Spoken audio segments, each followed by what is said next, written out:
Hello everyone, welcome to my channel.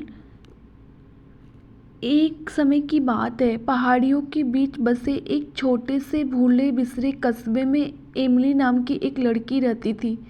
इमली एक अनाथ थी जिसने अपना पूरा जीवन स्थानीय अनाथालय में बिताया था।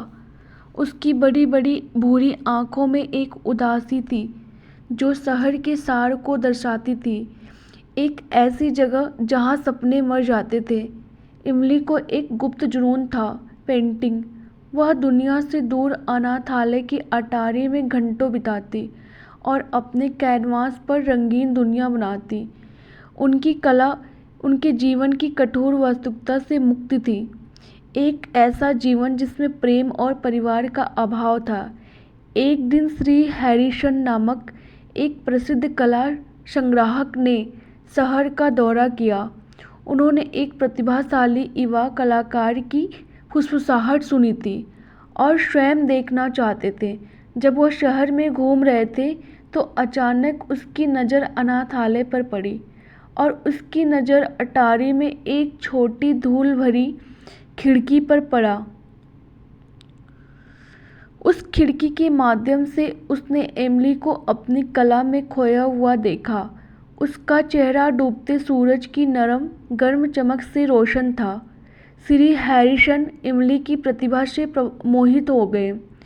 उन्होंने अनाथालय से संपर्क किया और उसे कला और अवसर से भरपूर जीवन देने का वादा करते हुए उसे गोद लेने की पेशकश की।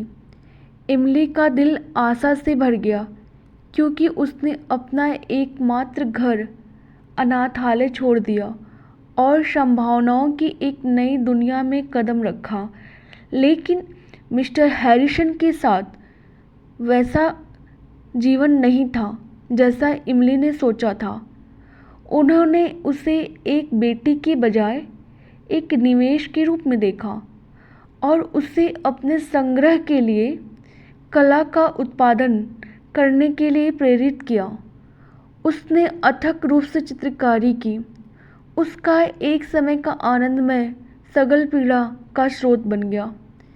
इमली अनाथालय की सादगी और गर्मजोशी, अपने साथी अनाथों की हंसी और उसकी देखभाल करने वाली मैट्रन की प्यार की चाहत रखती थी।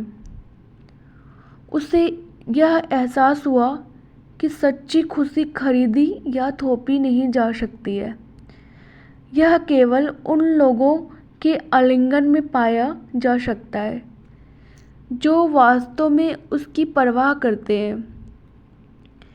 एक दिन इमली ने एक कठिन निर्णय लिया।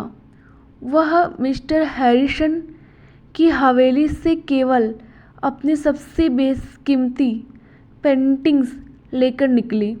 वह अपने गृहनगर और अनाथालय लौट आई जहां उसे वह प्यार और स्वीकृति मिली जिसकी वह हमेशा से चाहत रखती थी।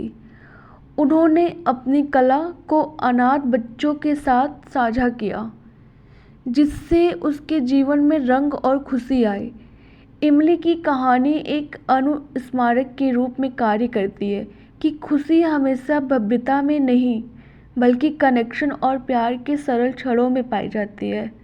और जैसे जैसे उसने पेंटिंग्स करना जारी रखा, उसकी उदासी धीरे धीरे कम हो गई और उसकी जगह इस आशा ने ले ली कि जीवन अपनी सादगी में भी सुंदर हो सकता है। अगर आपको ये कहानी पसंद आई तो लाइक करें, सब्सक्राइब करें, शेयर करें। Thank you.